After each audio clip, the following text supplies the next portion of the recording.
गरीब की बारिश। शहर की कच्ची बस्ती में एक गरीब मजदूर कालू रहा करता था। कालू के घर में उसकी पत्नी जानकी थी। जानकी लोगों के घरों में झाड़ू पोछा करके कुछ पैसे कमा लेती थी और वहीं कालू किसी तरह मेहनत मजदूरी करके 2 वक्त की रोटी का जुगाड़ कर लेता था। कुछ दिनों से हो रही बारिश के कारण कालू की मजदूरी बंद हो गई थी। अरे जानकी, इस बार तो बरसात ने हद ही कर दी, रुकने का नाम ही नहीं ले रही। कुछ समझ में नहीं आ रहा, अगर इसी तरह काम पर नहीं गया तो 2 वक्त की रोटी का जुगाड़ कैसे होगा।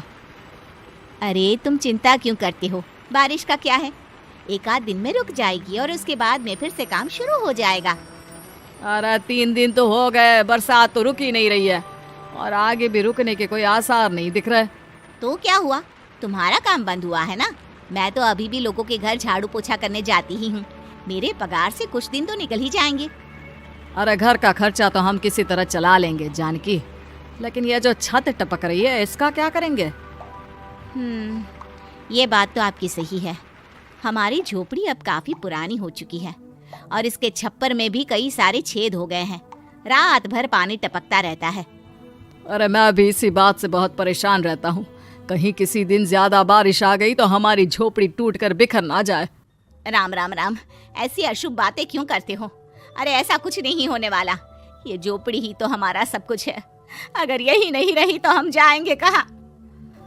ठीक है जानकी, जब तुम्हारी पगार मिल जाएगी तो कुछ पैसे बचाकर झोपड़ी के छप्पर की मरम्मत करवा लेंगे, शायद हमारी परेशानी कुछ कम हो जाए। ठीक है जी, अब ना ज्यादा परेशान मत हो। ये लो खाना खा लो और सो जाओ, सुबह मुझे भी जल्दी काम पर जाना है। जानकी और कालू अपनी झोपड़ी में सो गए। रात को अचानक से बहुत तेज बारिश शुरू हो गई।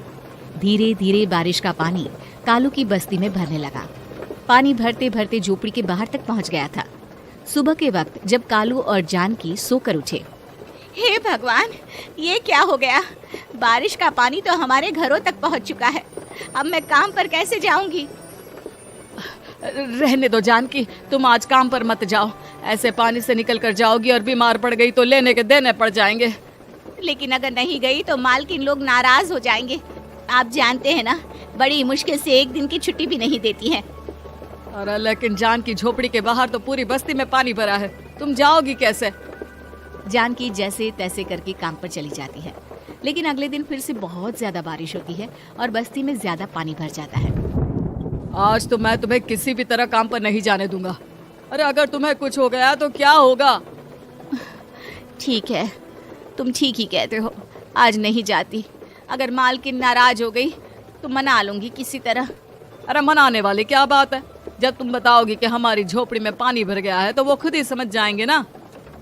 अगले 2 दिन तक तेज बारिश होने की वजह से जानकी, कालू और आसपास की बस्ती में रहने वाले सभी लोगों के घरों में पानी भर जाता है, जिसकी वजह से जानकी काम पर नहीं जा पाती। और 3 दिन के बाद जैसे ही जानकी काम पर पहुंचती है, कहाँ थी तुम? पिछले 3 दिनों से काम पर क्यों नहीं आई? मैम साहब क्या बताऊं, इतनी ज्यादा बारिश हो रही थी, हमारी पूरी बस्ती में पानी भर गया है और उससे भी ज्यादा तो मेरी झोपड़ी के अंदर पानी भर गया। आप ही बताइए कैसे आती मैं। इसका मतलब ये हुआ कि बारिश होगी तो तुम काम पर नहीं आओगी। ना ना, मेरे कहने का ये मतलब नहीं था मैम साहब।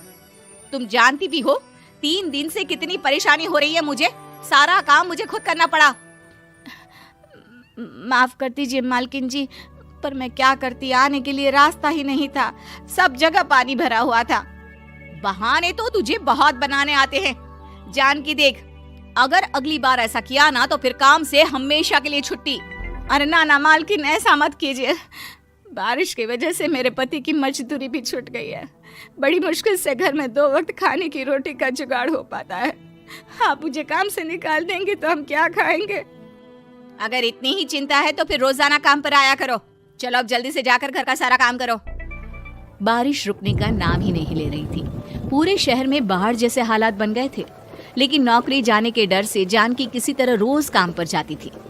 एक दिन जब जानकी काम करके अपने घर लौट आई तो अचानक उसकी बस्ती में कुछ लोगों का शोर सुनाई दिया। अरे लगता है बाहर कुछ हुआ है, मैं जाकर देखता हूँ। हाँ हाँ, पता तो कीजिए, ये बस्ती में लोग इतना शोर क्यों कर रहे हैं। बाहर जाकर कालू ने एक आदमी से पूछा, अरे क्या हुआ भाई, इतना शोर क्यों मचा रहा है। अरे क्या बताए भैया, अपनी बस्ती के बाहर एक पुल टूट गया है और वहाँ पर एक कार फंसी है। थोड़ी देर में अगर किसी ने नहीं बचाया ना तो वो कार पानी में बह जाएगी। ये क्या कह रहे हो भैया? कार के अंदर कोई है क्या? हाँ, कोई औरत बैठी है, अकेली है, बहुत रो रही है बेचारी, मदद के लिए बुला रही है। अरे तो हमें जाकर उनकी मदद करनी चाहिए ना। अरे लेकिन इसमें बहुत खतरा है, हमें अपने आप को बचाना चाहिए। पानी कभी भी हमारी बस्ती की तरफ आ सकता है। अरे तुम्हें नहीं चलना तो मत चलो, लेकिन मैं तो जाकर उस औरत की मदद जरूर करूंगा। कालू उस जगह पर पहुंचता है जहां वो औरत कार में फंसी हुई थी। वहां पर पानी का बहाव बहुत तेज था और सारा पानी कालू की बस्ती की तरफ ही आ रहा था। कालू ने एक बड़ी सी रस्सी को पेड़ से बांध दिया और दूसरे सिरे को कार की तरफ फेंक दिया और उस औरत को रस्सी के सहारे बाहर आने के लिए कहा। तभी वहां जानकी भी दौड़ती हुई आई। अरे ये तो मेरी मालकिन है जिनके यहाँ मैं काम करने जाती हूँ। और मैडम जी आप डरिएगा मत, आपको कुछ नहीं होगा। आपकी गाड़ी को भी मैंने रस्सी से बांध दिया है। थोड़ी देर में पानी का बहाव कम हो जाएगा, फिर हम आपकी कार को भी बाहर निकाल लेंगे। क्या तुम जानकी के पति हो? हाँ हाँ, जानकी मेरी ही पत्नी है, आपके यहाँ काम करती है ना। लेकिन मेम साहब आप यहाँ पानी में कैसे फंस गई? अब क्या बताऊं, मैं अपनी सहेलियों के साथ पिकनिक पर गई थी, वहीं से लौट रही थी। अचानक पानी का बहाव तेज हो गया और मेरी गाड़ी फंस गई। अरे कोई बात नहीं मालकिन, अब ना आप बिल्कुल सुरक्षित हैं। मैं तो बहुत बुरी तरह डर गई थी, कब से मदद के लिए चिल्ला रही थी लेकिन कोई मेरी मदद के लिए नहीं आया। भला हो तुम्हारा पति का जिसने मेरी जान बचा ली। लेकिन जानकी, मैंने तुम्हारे साथ बहुत गलत व्यवहार किया। इतने खराब मौसम और बाढ़ में भी तुम्हें काम पर आने के लिए कहा, नौकरी से निकालने की धमकी भी दी, और तुमने मेरी जान बचाई। मुझे माफ कर दो। अरे कोई बात नहीं मालकिन, आपकी जान बचाना तो हमारा धर्म था। देखो जानकी, तुम्हारी झोपड़ी में जो भी नुकसान हुआ है उसके लिए मैं तुम्हें पैसे दूंगी। आज तुम्हारे पति ने मेरी जान बचाई है और आज के बाद मैं तुम्हें कभी भी नौकरी से निकालने की धमकी नहीं दूंगी। आज मैं तुम्हारी परेशानी को अच्छी तरह समझ चुकी हूँ। हम जैसे पैसे वाले लोगों के लिए अपने घर में बैठकर बारिश का मजा लेना बहुत आसान है, लेकिन तुम गरीब लोगों के लिए बाढ़ और बारिश काफी परेशानी खड़ी कर देते हैं। ये बात मुझे आज अच्छी तरह समझ आ गई है। आपका बहुत बहुत धन्यवाद मालकिन।